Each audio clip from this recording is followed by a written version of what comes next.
Well, we're going to jump into our sermon for this morning, and I want to encourage you again, in your bulletin there are some sermon notes there if you'd like to jot down any information from the message that is interesting to you. But we have been in this series over the past, this is actually week 5 of this series that we've been in, entitled Pathways to Growth. And we've been looking at these 8 specific pathways that really help foster our development as a follower of Jesus. There are different aspects that we look at and say, living in these ways leads us to experience life the way that God intended us to experience life. And they're rooted, as we've talked about, they're rooted in Thomas à Kempis's work that's 400 or 500 years old, The Imitation of Christ.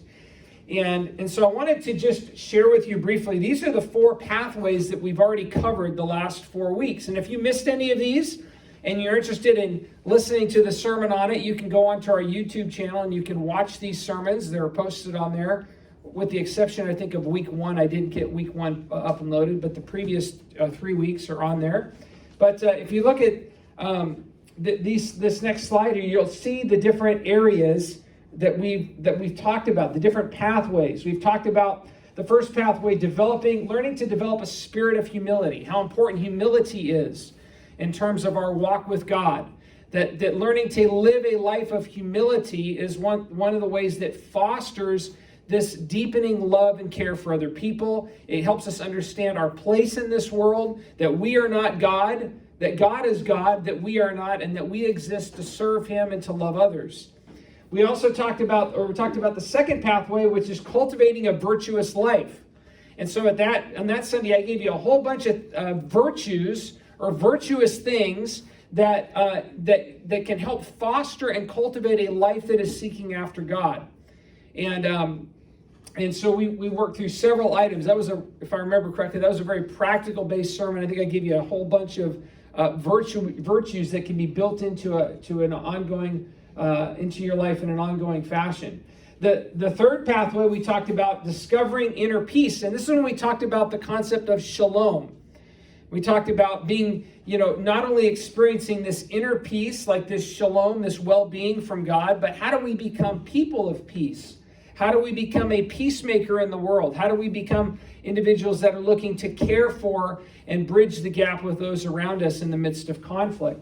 And then the fourth one that we looked at last week was learning to live. It was kind of a long title there from last week, but living agape love is a lifestyle.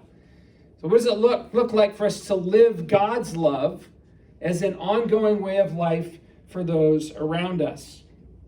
And what I'd like to do as we kind of kick off our time this morning is I'd like to show a video clip to you. I'd like you to watch this.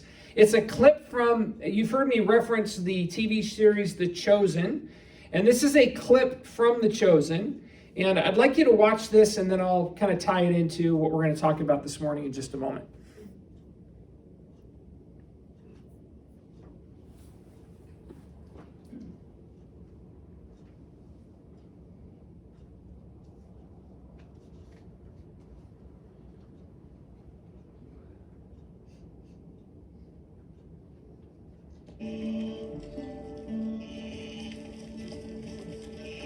Rabbi, you couldn't wait, could you?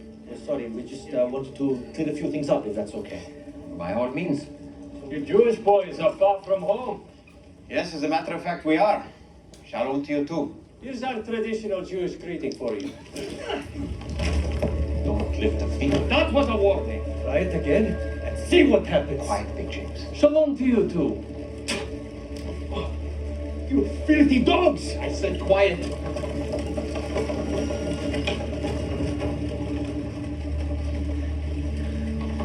Let us do something. What would that achieve? Defending your honor. They reviled and humiliated They you. deserve to have bolts of lightning rain down and incinerate them! Yes, fire from the heavens. Fire. You said we could do things like that. Say the word, and it will happen. Why not? We knew we couldn't trust these people. We shouldn't have come here in the first place. They don't deserve you. Why do you think I had you work Melek's field? What was I trying to teach you? To help? You think it was just to be more helpful? Or to be better farmers? It was to show you that what we're doing here will last for generations. What I told Fotina at the well, and what she then told so many others, it's sowing seeds that will have a lasting impact for lifetimes. Can you not see what's happening here? These people that you hate so much are believing in me without even seeing miracles. It's the message, the truth that we're giving them. And you're going to get in the way of that because a few people from a region you don't like were mean to you. That they're not worthy? What, you're so much better? You're more worthy? Well, let me tell you something. You're not. That's the whole point. It's why I'm here.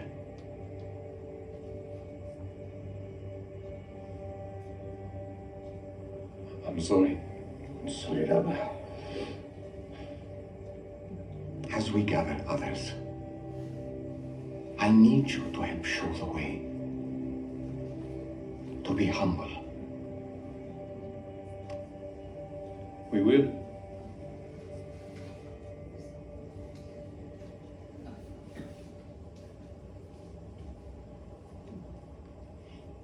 You wanted to use the power of God to bring down fire to burn these people up?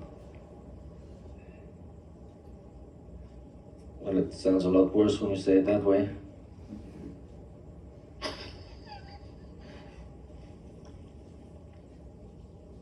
You too. You're like a storm on the sea. Come on.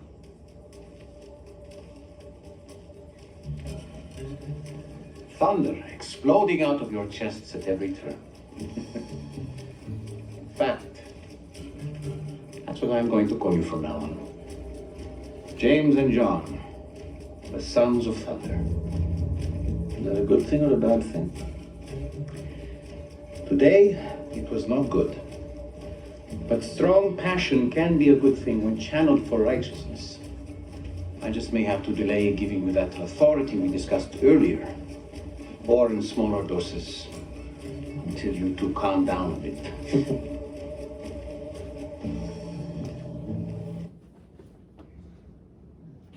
Okay. So anyway, that's an episode or a portion. Sorry, let me unmute myself. Sorry about that, everybody. That's an episode and a portion of actually season 2, episode 1 of The Chosen. And I love that scene because in actuality, this is the one time in actually the whole series of The Chosen that you see Jesus actually get as agitated as he does in that scene. And he is the reason why he's so agitated is he's addressing and fighting something in the lives of these are his disciples, James and John, known as the sons of thunder, and they were zealous guys, right? They just they wanted to get something done. They wanted to defend Jesus' honor. They're taken aback that they were just spit upon. They were throwing rocks at them. And what we're going to look at this week is this 5th pathway, which is the pathway of learning to die to self. Now, I apologize a little bit, but I'm careful to not apologize too much about this, because I know in the context of our discussions here and in my teaching and preaching, I talk about this concept quite a bit. In a variety of different ways and in different messages. And so I was actually I was pleasantly surprised when I was looking at Thomas à Kempis's 5th pathway and seeing this one of learning to die to self. And I thought, okay, well, that's good. I think I'm on the right track. Because Kempis kind of felt this was an incredibly pivotal area in our own walk with Jesus as well. And so I think that as we talk about learning to die to self, this is a really, really massive area of growth for us as human beings and as followers of Jesus. And actually trying to learn, what it actually means for us to learn to die to self. So in that video, what you saw Jesus restraining his disciples, pushing them back. He wasn't going to let them. They were about ready to go and like get into a fight with these guys. He restrains them. He tells them to not do anything. They just take and receive the insults, the spitting, and let them go on their way. And they're frustrated by this. But if you watch Jesus is not deterred by that. I don't know if you're struck by that or not. But for me, those of us in the room, if you've had somebody throw rocks at you or you were spit on and you had something bad said about you, at the very least, in an interior way, you're probably calling down, well, maybe not as dramatic as that, but there's a sense of like hatred and anger and frustration. Like you're upset with, you know what, I don't tolerate that. That's not right. That's not treating me well. And at the very worst, you may act out like they wanted to do and to go and actually get into a verbal confrontation or in a physical confrontation with somebody who's disrespecting you or someone that you care about. But you notice that Jesus is able to weather that. Jesus is able to receive those insults. He was able to just kind of absorb those things. I remember I was listening to something in the car this morning as I was coming into the church, and just kind of recounting the story of the thieves on the cross. And here's Jesus who's on the cross, and he's spread between these two thieves, and one of them is like, hey, Jesus, if you're really the Son of God, like use your power to come down and save yourself and save us, And the other thief next to him says, man, don't you fear God? Like, we deserve this. He doesn't deserve this. And he looks to Jesus and he says, Jesus, would you remember me when you enter into your kingdom? And Jesus looks at him and says, surely today you will be with me in paradise. And so it's a great image and a great picture that Jesus is far less concerned with trying to preserve his own ego. He's far less concerned with trying to preserve his own identity or his own, you could say, self-respect, or his own wants, his own wishes, his own inclinations. And instead, he is more concerned with how he can do his Father's will, how he can live a life of surrender, how he can love and care for those that he comes across. And so that picture in the scene in the movie there, Jesus is not deterred. His disciples are, but he's not deterred about what's going on. Yeah, there's a couple of guys here and yeah, whatever. But Jesus knows these guys. He knows everything about them and he loves them. They are his wayward sons. He doesn't want to throw rocks at them. He doesn't want to burn them up with fire. He cares about their souls. He cares about their eternity. And yet James and John are focused so much on themselves, focused on trying to preserve their identity, trying to preserve their rights and their egos. And so learning to die to self is a very important concept. And the phrase the phrase death to self really means that we as individuals are learning what it means to die to our selfish orientation, our rights, our ego longings, and that seem to drive so many of our decisions on a daily basis. In many ways, this concept of death to self is in some ways a bit, I'm going to say, anti-American in the sense that we focus so much in our country about the preservation of rights and the preservations of freedoms. And these are good things, but taken to an extreme, it feeds the egocentricity of our lives. We become so focused on our rights and our desires and our what we're entitled to that we will fight at all costs to preserve it. We will fight others to preserve it.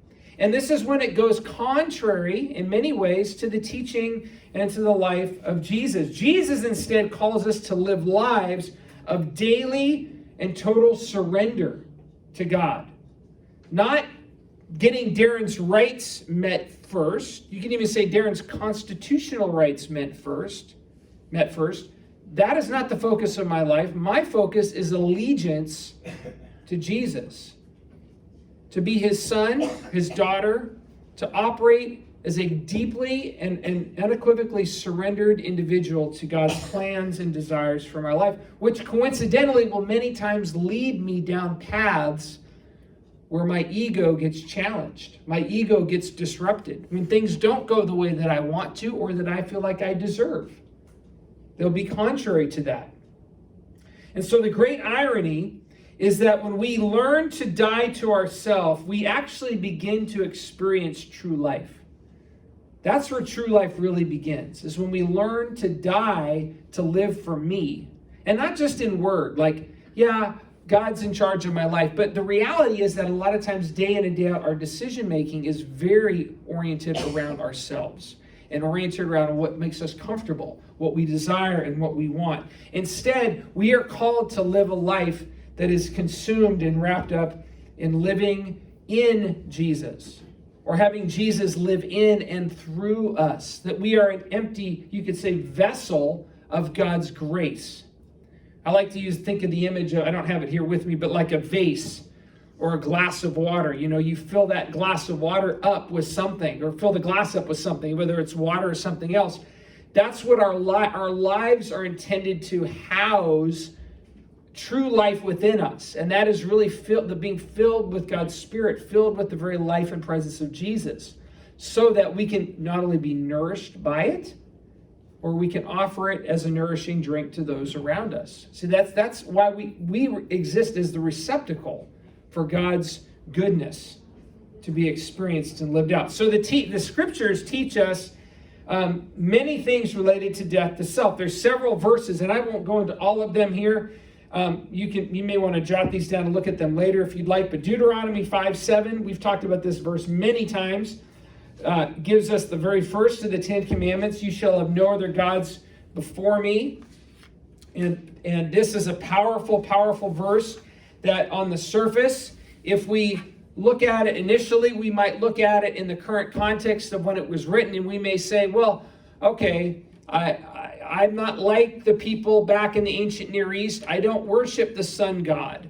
I don't worship the god of land, or I don't worship animals on the ground, I got this one nailed. I don't have any other gods before me. But no, this commandment attacks the very closest form of idolatry that all of us experience, and that is the idolatry of self. So in this command, God is saying to me, he's saying, Darren, you shall have no other gods before me. Meaning, Darren, you shall subvert yourself and your wishes to what my desires are for you. Okay, and it's a good thing that we serve, like the song is, we sang, God, that our God is a good, good God. That he's not a God that's out there trying to build his own ego. That's not the point. So Deuteronomy 5:7 talks about that very basic originating concept of having no other gods before me. It's continued in Deuteronomy 6:5 when we're commanded to love the Lord our God with all of our heart, our soul, our mind, and our strength. You've heard that before as well. God basically issues a command that you are to love me with everything that you are. Everything that you are. So it's impossible to love God with everything if we're still worshiping ourselves. God calls us to love him, to give every aspect of our lives to him. And this is not like, oh, that's for Christians that really want to take a leap. You know, that's really Jesus calling on all of us as his followers. Jesus calls us to live in this place of surrender, to live in this place of relinquishing self and living for God's purposes. In the New Testament, Paul talks about it in Philippians chapter 2, verse 3, where he challenges Christians to imitate the life of Jesus. And he says there basically in that passage that we should do nothing out of selfish ambition. We should do nothing out of the ambition of self and elevating self, ego, whatever word you want to fill in there, or vain conceit, so having an abnormal focus on that you're more valuable or important than you think in the world, but rather to live lives, he contrasts that, says live lives of humility, considering others better than yourselves. That's what Paul talks about. So don't live focused on the almighty, in my context, Darren, But instead, no, I live for the sake of humility and for the sake of considering others better than myself. Shifting my priority that way. That's a very powerful teaching. It's a very subversive teaching in many ways. It goes against what's natural in our instincts. And then also Paul says in Galatians 2:20, he exhorts the church through his own reality. He says, I have been crucified with Christ. Now just consider, this is a very well-known Bible verse, but consider this. I have been crucified with Christ. So he's putting himself on the cross with Jesus when Jesus died. I have been crucified with Christ. Now I no longer live. So fill in your name. Whatever your name is, I no longer live, but Jesus now lives in me and through me. Or there's that vessel, that glass, that vase filled with water. I have been crucified with Christ. Now I no longer live, but Jesus lives through me. The life I now live in the body, this physical dwelling that I have, I live by faith in the Son of God who loved me and gave himself for me. And that faith is not just cognitive, I just believe him. Faith is a faith that actually believes in acts. So faith is actually twofold. We actually believe certain things and we do things with our belief. Namely, we live the life that Jesus laid out for us. And so that was Paul's focus. It's no longer my desires and goals. It's actually Jesus living in me, and to live the life of Jesus is what Paul is talking about in Galatians. So these are just a few verses that talk about this reality of death to self. I'm dying to myself and living in a place of being completely given over to Jesus and his purposes. The reality, friends, is that this is an ongoing daily battle that we will wage war against and will fight in our lives until the day we die. This is the battle of your life. It is the battle of my life. It is something that will take all of us, all of our lives to work through with the work of the Holy Spirit in us to transform us and to help teach us and show us the way. The beauty of Jesus is that Jesus models for us by his very life what it looks like to engage in this daily battle of death to self. Now, he modeled it in that scene that we saw in the Sons of Thunder scene. You can see Jesus models that in that particular experience. But he also models it in a very beautiful way in the Garden of Gethsemane before his crucifixion. As he's about to be arrested, as he's about to be crucified, he models for us what does it look like to live a death to self type of life.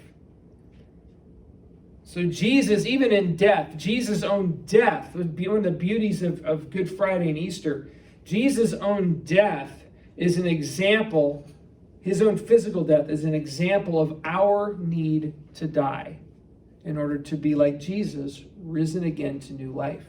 It's not just that Jesus was crucified and he rose again, conquering death, for himself. It's like, look at how awesome I am. Like, look at what I did. Oh, and by the way, I accomplished the work of God, and people's sins can be forgiven. And people, if they die, they can go to heaven and be with God. These are all things that are true. But the reality is that Jesus' death and resurrection is a model or a picture in this expansive way of what Jesus' desires are for his people. That we would learn to die and that we would be risen to new life with God in us. And that's the beauty of his death and resurrection. But if we look at this story in Matthew chapter 26, I want to share a couple of things from this story. Jesus went with his disciples to a place called Gethsemane, and he said to them, he said, sit here while I go over there and pray. And he took Peter and the two sons of Zebedee along with him. There they are, the Sons of Thunder. We just watched the video about James and John. He took them with him, so it's Peter, James, and John, and he began to be sorrowful and troubled. And he said to these three disciples with him, my soul is overwhelmed with sorrow to the point of death. Wow, that's a powerful statement. Stay here and keep watch with me.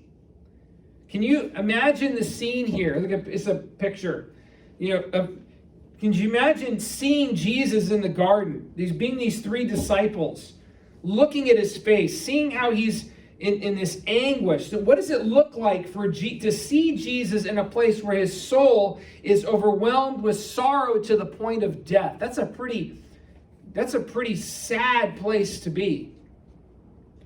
He knew the pain that laid before him. He knew that he would suffer in unthinkable ways. And he knew that he would eventually be leaving behind his friends and his family. These guys that are with him. He's leaving them behind. The awareness of what lay ahead, the torture, the loss of comfort, a good meal, friends, being abandoned by his Father, reorients Jesus to bring him to a deeper awareness of his death. But it is in this place of Jesus' awareness that it does a good thing, because it drives Jesus deeper to the Father. Scripture goes on and says, going a little farther, he fell with his face to the ground and he prayed, my Father, if it is possible, may this cup be taken from me, yet not as I will, but as you will. Jesus is saying, God, Father, if there's any other way for this to be, then let it be. If there's any other way to make this thing happen, because the next 24 to 36 hours is going to be pretty brutal. Nobody wants to experience that. Jesus knows it's going to be rough. That's an understatement. If there's anything else, something different, can we figure out, is there another way to accomplish this? So this is Jesus in his humanity crying out. We talked about Jesus being 100% God, 100% human. This is a reality of the humanity of Jesus. It's a beautiful passage. Actually, it's a beautiful picture and a depiction of what true humanity is supposed to look like. Yes, is there any other way, God? Because my soul, my body is in anguish for what is about to occur. But however, not what I want, but what you want. Not what I want, but you want. If you can fix this and make it any other way, great. If not, I'll do what you want me to do. You can see that tension that he's living in. Not my wants, not my interests, not my preservation of my life, but your will, your wants, your life, your possession, your purposes be done. Jesus models what this is like for us in Ephesians 3, 16 and 17. It's a verse that we looked at last week, maybe the week before as well.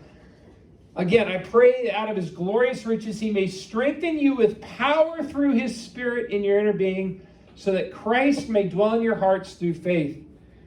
Paul's prayer here is that you and I would be strengthened with the Spirit of God in us, in many ways, just like Jesus was strengthened by God's presence in his darkest hour. That I would be strengthened. We would be strengthened with God's Spirit in us. We are able to respond in similar ways to Jesus, not because we can will it, not because we can say, okay, I'm going to try harder to die to myself, but we can experience this because his Spirit is able to help us. His Spirit is transforming us and wanting to do that good work in us. Continue, look at this last section here. Then he returned to his disciples. He found them sleeping. Again, couldn't you men keep watch with me for 1 hour, he said to Peter. I mean, think about this. I am overwhelmed with sorrow to the point of death. Yeah, I don't care it's 3:30 in the morning. It's rough for me right now. I need your help and companionship. And they could not keep watch with Jesus. They couldn't stay awake. Jesus says, watch and pray so that you will not fall into temptation. The spirit is willing, but your flesh is weak. He went away a second time and he prayed again, my Father, if it is not possible for this cup to be taken away unless I drink it, may your will be done. Then he returned to his disciples a third time and he saw them and said to them, are you still sleeping and resting? Look, the hour has come. The Son of Man is delivered into the hands of sinners. Rise, let's go. Here comes my betrayer. We see a few things here in this last passage. Jesus is battling, signifying the difficulty of death to self. He's in that place of surrendering to what God wants and yet asking, is there another way? And he's wanting the help and the companionship of his friends to help him endure this challenging time. And Jesus, the God-man, goes back to the Father again. He comes away with the same outcome, your will, not mine, be done. And then we see in Jesus' questioning of his disciples, he's challenging them in the ways of death to self at a different level, and they're not able to succeed. I don't know if you noticed that. He just said, hey, dudes, stay awake with me. And they couldn't do that. Their physical bodies would not. They need, no, it's too hard. I need to sleep. So Jesus is challenging. Jesus is dealing with these cosmic things going on, and his disciples are not able to die enough to themselves to stay awake with him for the evening. And that shows how incredibly entrenched and how hard it is for us as people to be able to die to ourselves and to be fully given over to God. And this is a gracious thing for God, because God doesn't beat us over the head with it. You don't see Jesus, beating these guys over the head. He questions, couldn't you keep watch with me? I mean, so there was some rebuke that was there. It's like, man, if you can't do this, the Spirit's it's gonna take a lot of work to transform and to work in you in order to see that life emerge, that death to self life, to be fully given over to what God desires for you.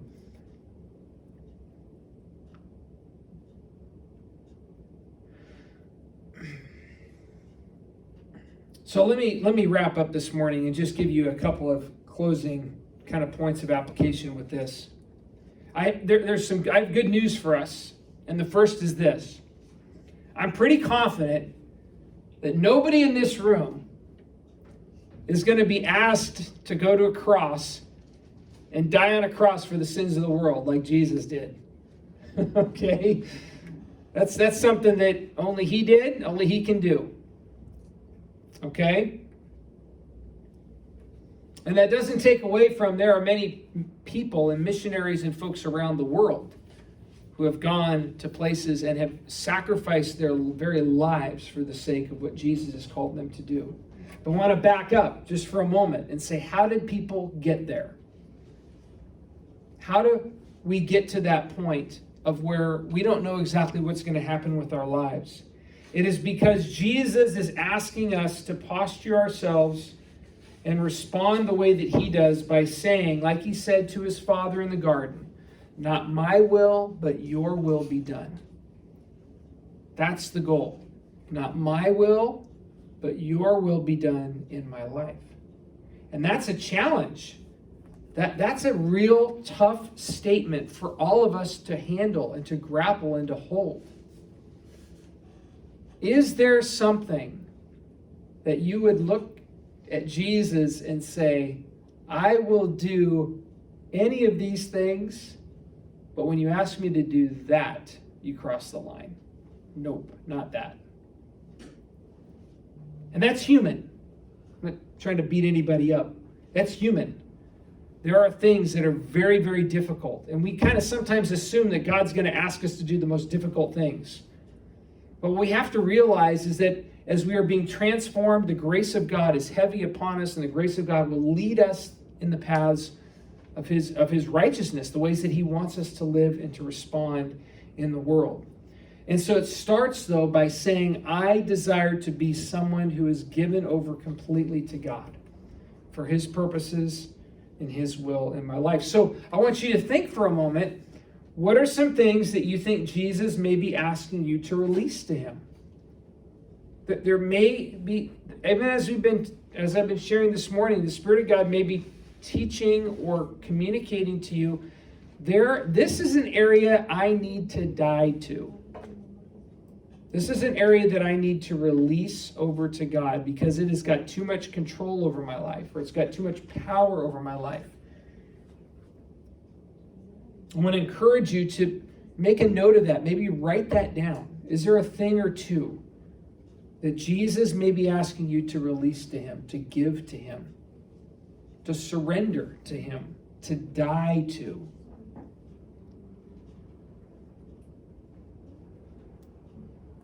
It could be things related to needing to be in control, or physical comforts, or material needs, finding your significance in other things or other people, making sure you have all the details of your future planned out.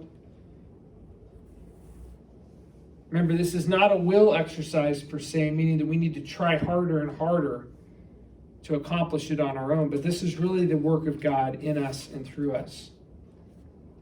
But as we learn to die to self, as we learn to be people that say, I am characterized by a life of surrender to Jesus, then I will notice more and more of the transforming work of the Spirit in me.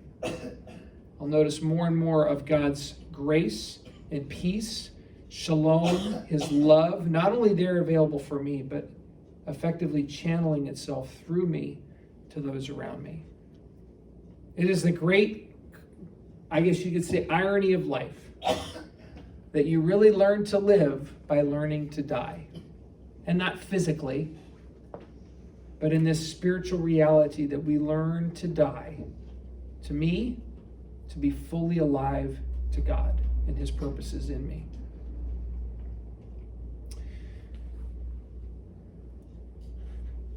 Jesus died physically and was raised again to life.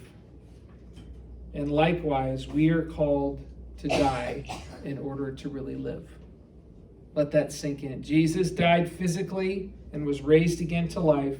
Likewise, we are called to die in order to really live. Jesus, we ask that you would help us with this. It's not an easy thing. We know it's not something we can just will on our own to do. We are dependent on your Spirit to continue to do that work of transformation. Would you daily show us ways that we can die to ourselves and our wants and our needs and our desires, and to live in a place of surrender and submission to you. Thank you for loving us. Thank you for showing us that living according to our own selfish ways of operation just leads to death and dysfunction for us and for others. We ask that you would guide us and direct us and continue to do your transforming work in us. In Jesus' name, amen.